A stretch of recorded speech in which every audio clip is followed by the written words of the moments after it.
The camera appeared 3 weeks after my fall. Not a serious fall. That was important.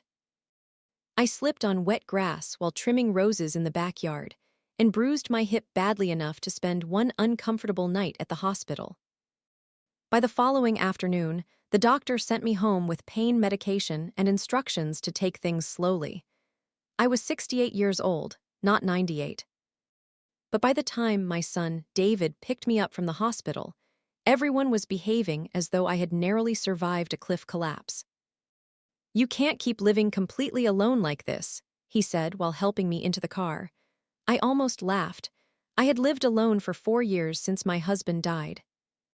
I still cooked every day, drove myself everywhere, balanced my finances without help, and walked 2 miles most mornings unless it rained. One bruised hip suddenly transformed me into a fragile object. That was how it began, quietly, with concern. The camera arrived on a Thursday afternoon. David carried the box into my kitchen smiling like he had brought flowers. "It's just for peace of mind," he said. The thing was small and white, shaped almost like a little toy robot. He placed it on the bookshelf facing the living room. I stared at it. "You installed a camera in my house. It only activates if something happens. What does that mean? If you fall again? Or if there's an emergency?" I folded my arms. "And who watches these emergencies?" David hesitated just long enough for me to notice. "I do." There it was, not the camera, ownership, control.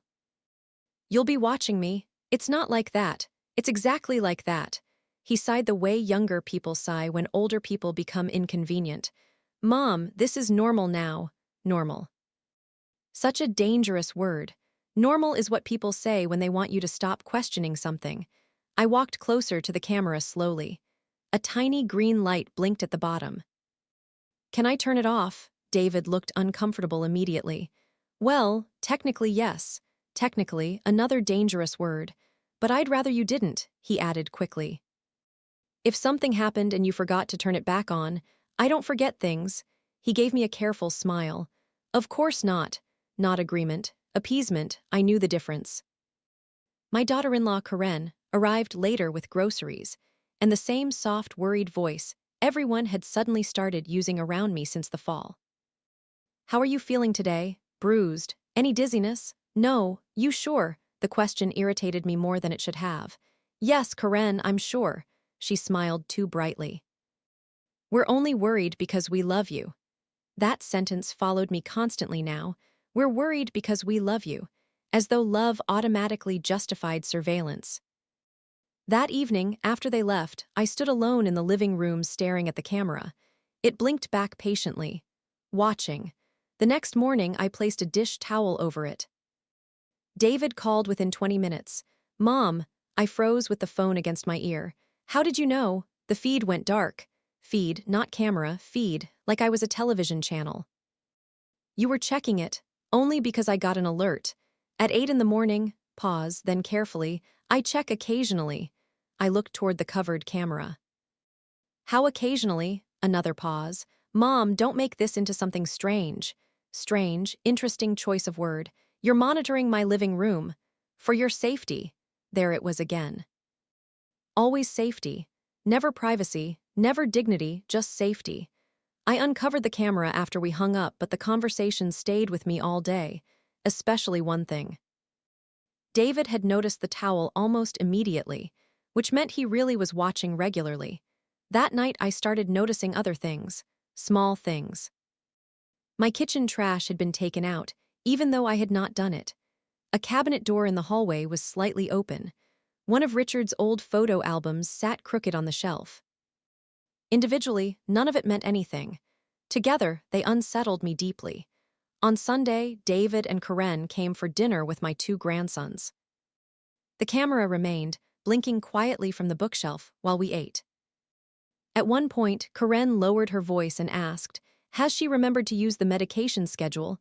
She thought I could not hear. David answered just as quietly, "So far, so far." Like I was being evaluated, I placed my fork down. "I'm sitting right here." Karen's face reddened immediately. "We were only checking in. You speak about me like I'm not in the room." David rubbed his forehead tiredly. Mom, please, please, always please cooperate, please don't react.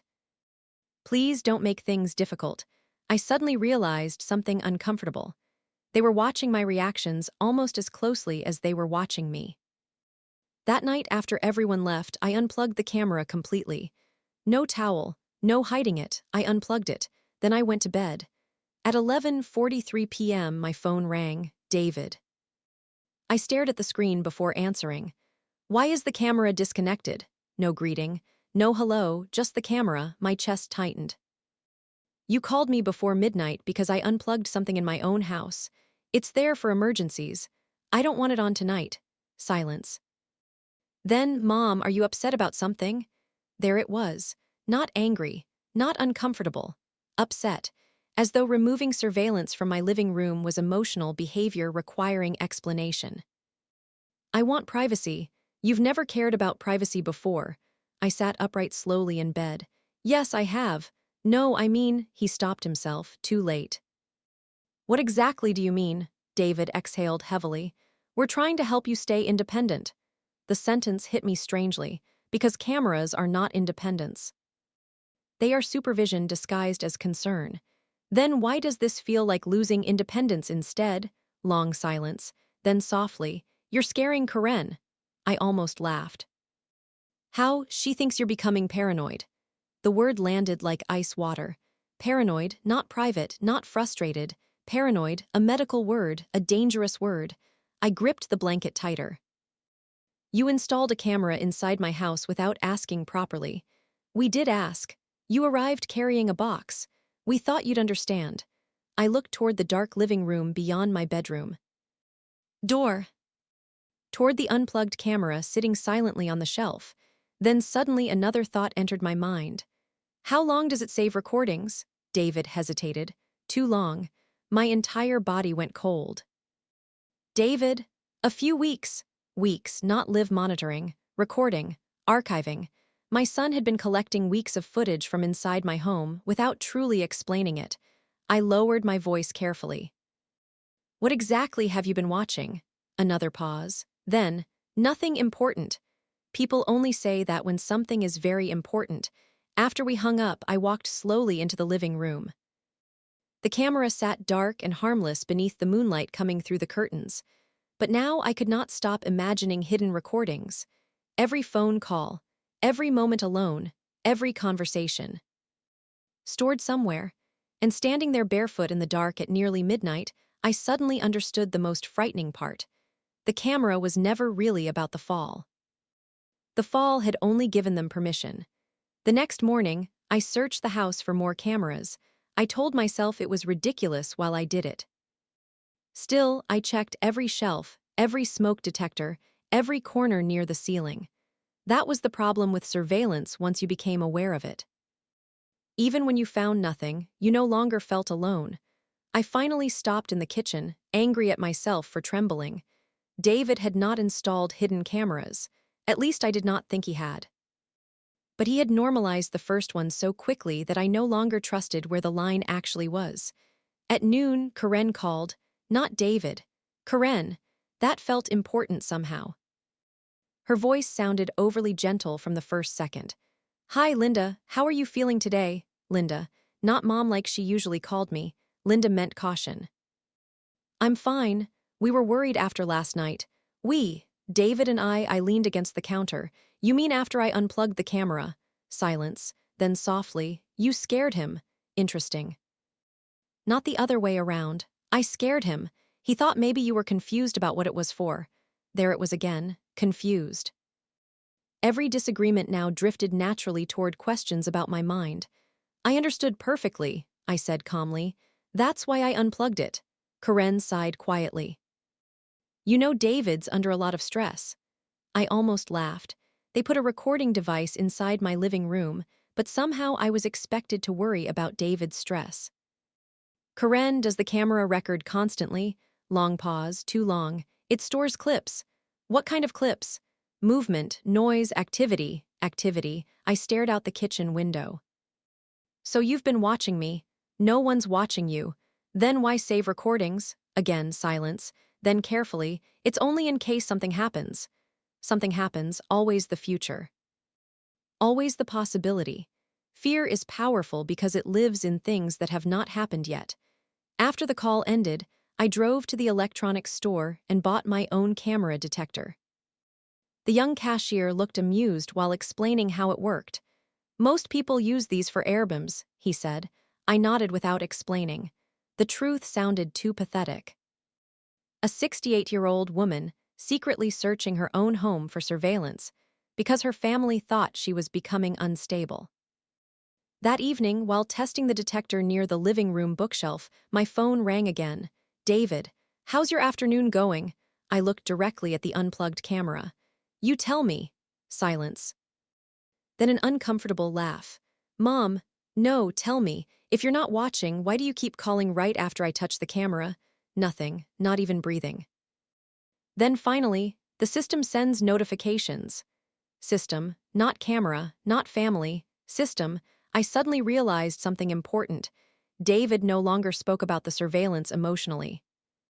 He spoke about it technologically, like monitoring your mother had become an ordinary household function. What notifications? When it disconnects. Or reconnects. I slowly lowered the detector from my hand. How did you know I reconnected it? Another silence. Then softly, I got an alert. Of course he did. That night I could not sleep. Not because of the camera itself, because of what it represented. Permission. Somewhere along the line, my son had decided access to my private life belonged partly to him now. And somehow I was expected to feel grateful for it. At around 2 in the morning, I walked into the living room and plugged the camera back in.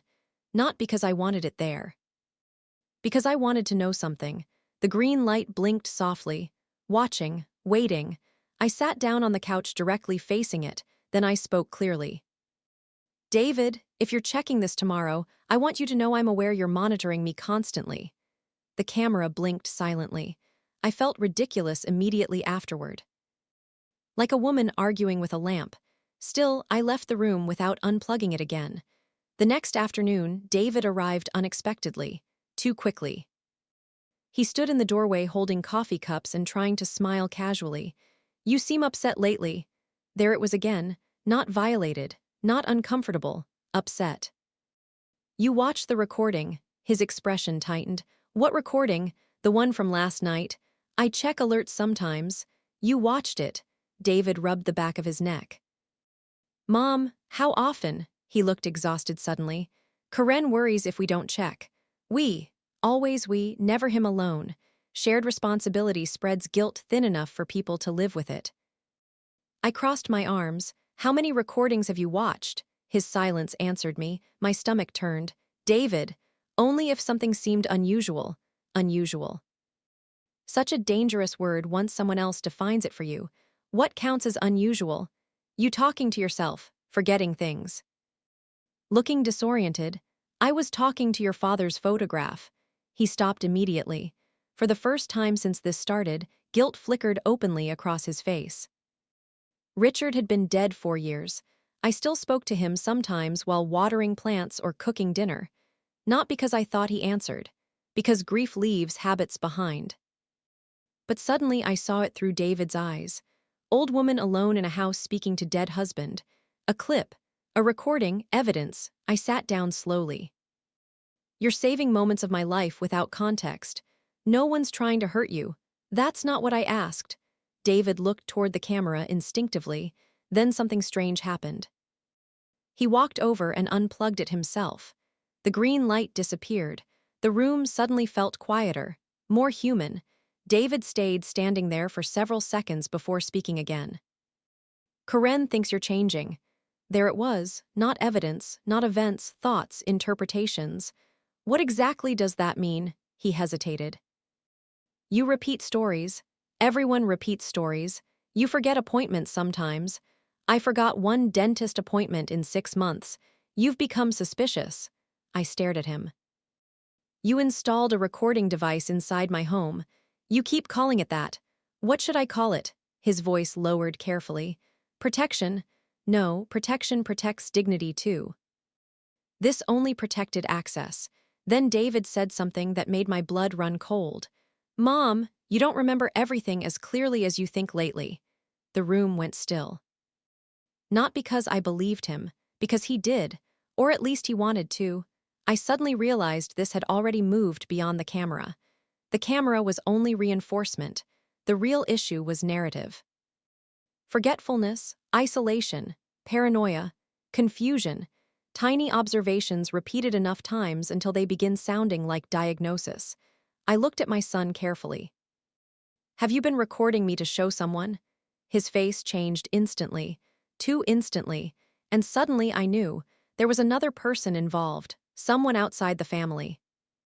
Someone who had seen the footage. David, I whispered. What have you done? He looked genuinely frightened now, not for me, for himself. Then quietly, almost like a confession, he said, Karen showed a few clips to a specialist. For a moment, I genuinely thought I had misunderstood him. A specialist? David nodded slowly, unable to meet my eyes. What kind of specialist? Silence stretched between us. Then quietly, a cognitive consultant. I stared at him, not a doctor. Not my doctor. A consultant. Someone who had apparently been analyzing recordings from inside my home without my knowledge. My voice came out almost calm. You sent videos of me to a stranger. David stepped forward immediately. It wasn't like that. How exactly was it? We were worried. Always worried. Worry had become the excuse for every violation. What clips? He rubbed his face tiredly. Just small things. Show me. Mom, show me. He hesitated long enough to confirm my worst fear. There were many clips. Finally, he pulled out his phone. His hands actually trembled slightly while searching through the files. Then he turned the screen toward me. The first clip lasted maybe 20 seconds. I stood in the kitchen staring at an open cabinet. That was all. No context, no explanation. Just an older woman standing still for a few moments before closing the cabinet and walking away. I looked up at David. That's your evidence? You stayed there almost a full minute. I was trying to remember whether I already took out the pasta. He said nothing, because context destroys narratives. He opened another clip. This time I was sitting in the living room speaking softly toward Richard's photograph on the bookshelf. You would have hated all this, I heard myself say quietly. Then the clip ended. I almost laughed from disbelief. You recorded me grieving. David looked defensive immediately. It wasn't about grief. Then what was it about? You've been isolating yourself. I stared at my son. You're showing strangers private moments from my life and calling me isolated. His jaw tightened. We didn't know what else to do. There it was. The first honest sentence, not because I was sick. Because they no longer trusted their own judgment. Fear had pushed them into outsourcing their trust to someone else. I handed the phone back carefully. What did this specialist say? David hesitated. That there were some concerning behavioral patterns. Behavioral patterns? I closed my eyes briefly. A woman pauses at a cabinet. Talks to her dead husband's picture. Repeats stories occasionally. And somehow ordinary aging becomes pathology once edited into clips. What else? He said early cognitive decline can sometimes appear subtle. Subtle, meaning anything could qualify, any sadness, any confusion, any mistake. The camera suddenly made horrible sense. It was not there for emergencies. It was collecting material. That evening after David left, I sat alone in the living room staring at Richard's photograph. I suddenly understood why old people become frightened. Not of death, of reinterpretation. Your life slowly stops belonging to you directly. Instead, it becomes translated through younger eyes searching for warning signs. A forgotten word becomes decline. A lonely evening becomes instability. A private conversation becomes concerning behavior. And once enough people agree on the interpretation, your own explanation starts sounding defensive. The next morning, I called my niece Susan. Not because we were especially close, because she was the only person in the family who still spoke to me normally. Susan arrived an hour later carrying coffee and her usual blunt honesty. What the hell is wrong with David? I nearly cried from relief. Not because she defended me, because she sounded certain. I told her everything. The camera, the recordings, the specialist. By the end, Susan looked horrified. He sent videos of you without permission? Yes, that's insane. The word hit me deeply. Insane, not me, the situation. Susan stood and began pacing my kitchen angrily. Karen's been reading those stupid caregiver forums for months. I looked up sharply. What? She's obsessed with catching signs early. Suddenly another piece clicked into place. Not just fear, communities, articles, forums, stories. Thousands of people online teaching families how to interpret ordinary behavior as early decline. Susan crossed her arms. She started acting weird after your fall. My stomach tightened. Weird how? She kept saying things like small changes matter and families always wait too long. Exactly Daniel-style language from my previous nightmare. Not emotional, clinical.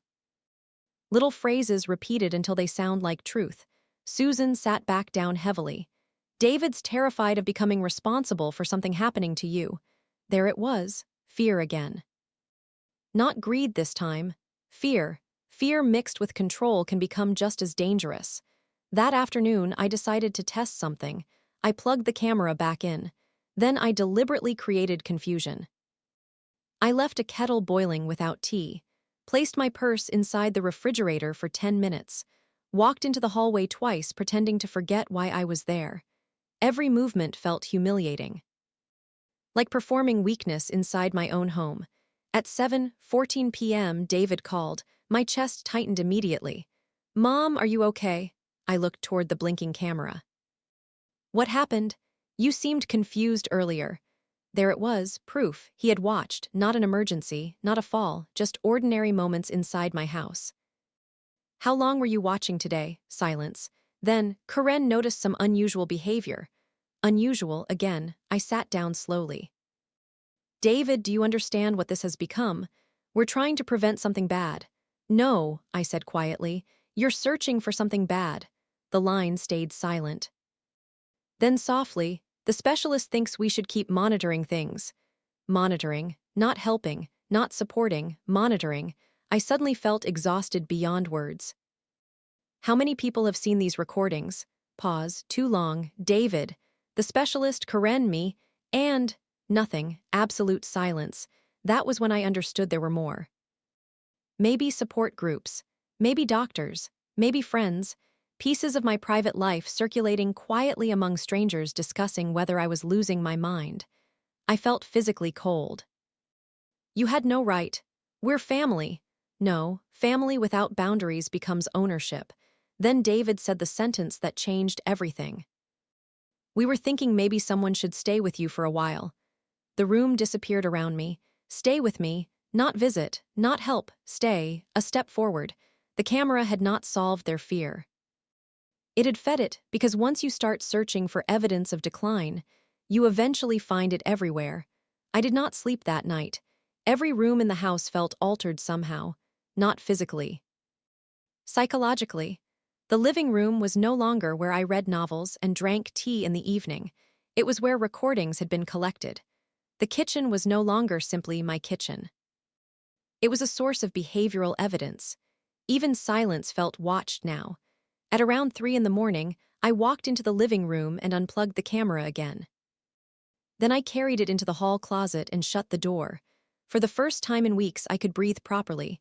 The next morning, Karen arrived before 9. Not David, Karen. That frightened me immediately. She stood on the porch holding banana bread like a peace offering. You unplugged it again, she said softly the moment I opened the door. No hello, no good morning. Just the camera. I stepped aside slowly and let her enter. Karen looked exhausted, dark circles beneath her eyes, hair hurriedly tied back. Fear had been eating her too.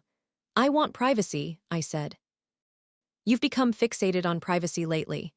There it was, not reasonable, not understandable. Fixated, I folded my arms. You installed surveillance inside my house. It's not surveillance. Then why are recordings being shown to specialists? Karen winced immediately. Interesting. David had not told her he confessed. She sat carefully at the kitchen table. We're trying to keep you safe. From what? Her eyes filled slightly. From what happened to your mother. There it was again. Always Evelyn. Always dementia. I suddenly realized Karen probably knew more about my mother's illness than she knew about me. Fear makes people study possibilities more than realities. She was 89, I said quietly. It can start younger. According to who? Karen hesitated. The consultant. Consultant. Not doctor, not diagnosis. A consultant analyzing edited clips of my life. I leaned against the counter. What exactly did he tell you? Karen lowered her eyes. That families usually notice signs long before they accept them. I almost laughed. Accept them, meaning doubt itself became denial. What signs? You forget things. I forget normal things. You repeat stories. So do you. Karen looked frustrated suddenly. You don't understand how scary this is for David. Again. Their fear had become larger than my reality. What's scary, I said softly, is having people secretly analyze your behavior inside your own home. Karen's expression hardened slightly. We wouldn't have needed the camera if you communicated better. The sentence stunned me, not because it was cruel, because it revealed the truth underneath everything. The camera was no longer temporary. In her mind, it had become justified, necessary. I stared at her carefully. You genuinely think you're protecting me? Yes, not manipulation, not greed. Belief, that almost made it worse. Karen stood slowly. The consultant thinks isolation is making things progress faster. Progress, like I was already deteriorating. We've been discussing options. Options, my stomach tightened instantly. What options? Temporary support, maybe staying with us for a while. There it was, the next step, not forced. Not dramatic, gentle relocation disguised as care. I'm not leaving my home. Karen's voice softened immediately. No one wants to force you. Force. Interesting choice of word. Because once people start reassuring you they are not forcing something, they have already imagined the possibility. After she left, I called Susan again. This time she sounded furious before I finished explaining. They want you to move in with them? Temporarily. Jesus Christ. I sat quietly at the kitchen table. Susan lowered her voice. Linda, I need to ask you something honestly. All right. Has David always been this controlling? The question caught me off guard, because the truthful answer was yes, not cruelly. Not obviously, but yes. Even as a child, David hated uncertainty. He checked locks twice before bed, organized school folders obsessively, panicked when plans changed unexpectedly. After Richard died, that instinct sharpened into something heavier. Responsibility, fear, control. The camera was not really about spying. It was about eliminating uncertainty. And uncertainty is impossible to eliminate completely once aging enters the conversation. Susan arrived later that afternoon with printed screenshots, caregiver forums, articles, online checklists. I read them in stunned silence. Repeating stories, suspicion toward family, resistance to help, emotional withdrawal, protectiveness over finances. Every ordinary reaction I'd had during the past month was listed as a warning sign. Karen had practically built my personality into a diagnosis. Then Susan handed me another page. A support group discussion. One sentence near the bottom made my blood run cold. Sometimes parents become hostile when they realize monitoring has begun. Stay calm and continue documenting behavior. Documenting behavior. The camera again. Not protection. Documentation. I sat back slowly. Oh my God. Susan pointed toward the screen.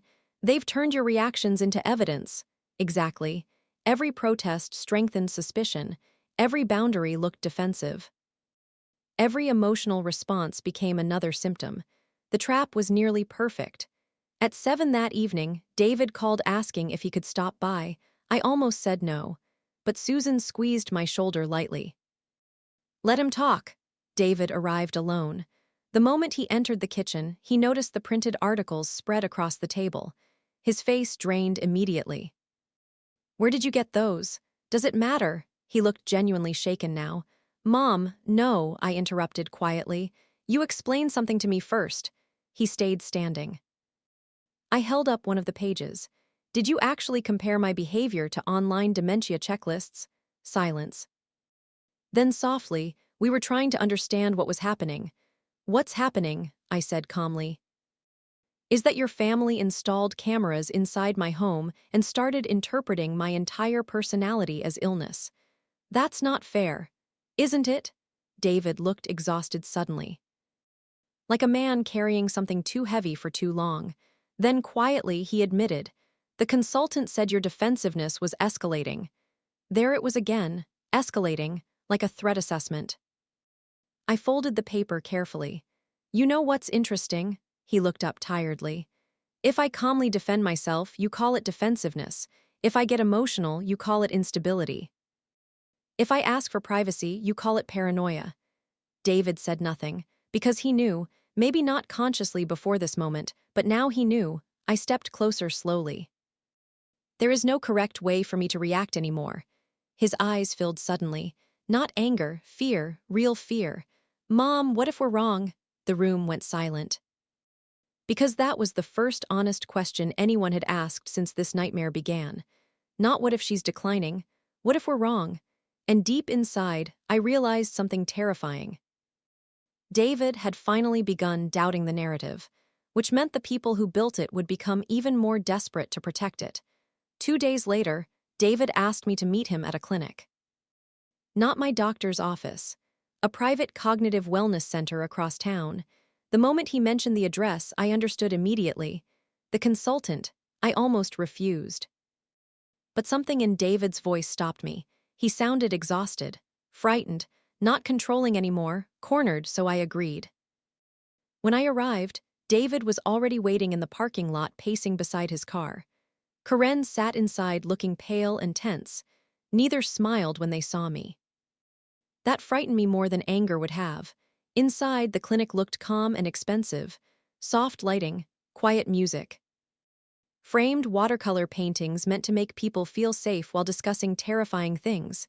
A man named Dr. Keller greeted us. Not elderly, not warm, professional, too professional. He shook my hand and led us into a private office. Then he opened a folder, my folder. I recognized screenshots immediately, still images from the camera recordings. My chest tightened. There I was standing motionless in the kitchen. There I was speaking to Richard's photograph. There I was walking into a room and pausing. Fragments. Moments stripped of context and arranged into concern. Dr. Keller folded his hands calmly. Your family has noticed some behavioral changes. Behavioral changes. Again, I looked directly at David. You brought recordings from inside my home to this man. David looked physically sick now. Karen answered instead. We only wanted clarity. No, they wanted certainty. Because uncertainty terrified them more than violating me.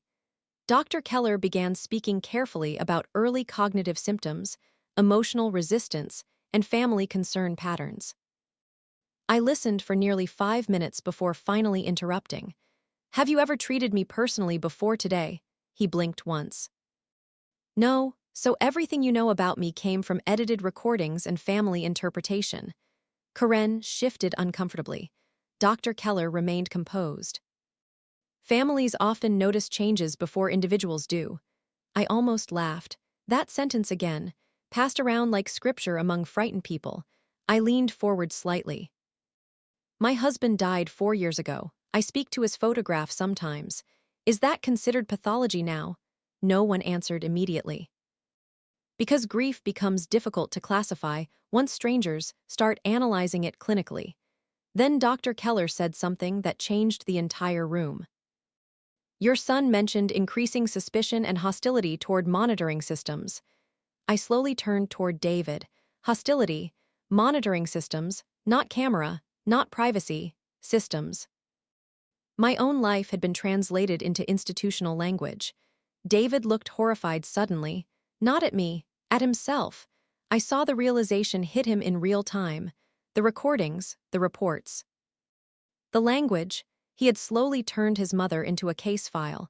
Dr. Keller continued speaking. Resistance to support structures can sometimes indicate awareness of decline. No, David interrupted sharply. The room fell silent. Karen looked stunned. Dr. Keller paused mid-sentence. David stared at the folder on the desk like he had never truly seen it before. Then quietly he asked, "How many patients do families bring you using home recordings?"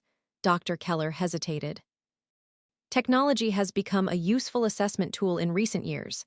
Assessment tool. David looked sick. She fell in the backyard one time. No one spoke. She forgot one dentist appointment. Karen whispered, "David." "No," he said, louder this time. "We built an entire narrative from almost nothing." Narrative. The word hit the room heavily. Karen's eyes filled with tears immediately. "We were scared." "I know," I said softly, "and I did. That was the tragedy, not cruelty, fear." Fear mixed with authority becomes dangerous faster than hatred ever does. David looked at the screenshots again, then at me. And for the first time in months, he looked at me normally. Not as risk. Not as responsibility, as his mother. "Oh my God," he whispered. The room stayed completely silent. Then David slowly closed the folder. "We're done here." Karen stared at him in shock. "David, no," his voice cracked slightly. "We put cameras inside her house. We recorded private moments. We made her defend normal behavior like she was on trial." Doctor Keller attempted to remain calm. "Families often struggle emotionally during this process." "There is no process," David snapped. That startled everyone, even me. "There's no diagnosis. No evaluation, just fear." Karen started crying quietly, not manipulative crying, ashamed crying, the kind that comes when someone finally realizes how far they drifted from themselves. David stood slowly, then he looked at me with tears in his eyes. "I'm sorry," 4 simple words, but they sounded shattered. I believed him immediately, not because the damage disappeared. Because truth had finally entered the room. We left the clinic together without another word. That evening, David came to my house alone. He carried the camera in both hands. For a moment, neither of us spoke. Then he unplugged it completely and placed it on the kitchen table. "I kept telling myself it was temporary," he said quietly. I nodded. "That's how these things begin." He looked around the living room slowly. "I stopped seeing this as your home." The honesty of that sentence hurt more than anything else, not because he meant harm. Because he meant protection so desperately that he forgot dignity mattered too. "I thought if I watched closely enough," he whispered, "I could prevent losing you." There it was. The real fear underneath everything. Not money, not control, loss. I reached across the table and covered his hand gently. "You cannot monitor people out of becoming human," David cried then. Not loudly, quietly, like a little boy ashamed of breaking something precious. Karen apologized too, weeks later. She admitted the forums, the articles, the constant warnings online had convinced her that vigilance was love. That waiting was dangerous. That doubt was irresponsible. That every missed sign became future guilt. Fear had consumed them slowly until surveillance started feeling compassionate. The camera never returned after that. Neither did the recordings. David deleted everything in front of me one rainy Sunday afternoon while we sat together in the kitchen. Every clip disappeared one by one. And with each deletion, the house slowly began feeling like mine again. Last week, my grandson accidentally knocked over a glass during dinner. The water spilled everywhere. For one brief second, David looked up sharply, watching, evaluating. Then he caught himself, and we both smiled sadly because we understood the same thing at the exact same moment. Once people learn to see normal human behavior as warning signs, it takes a very long time to remember how to simply love someone again.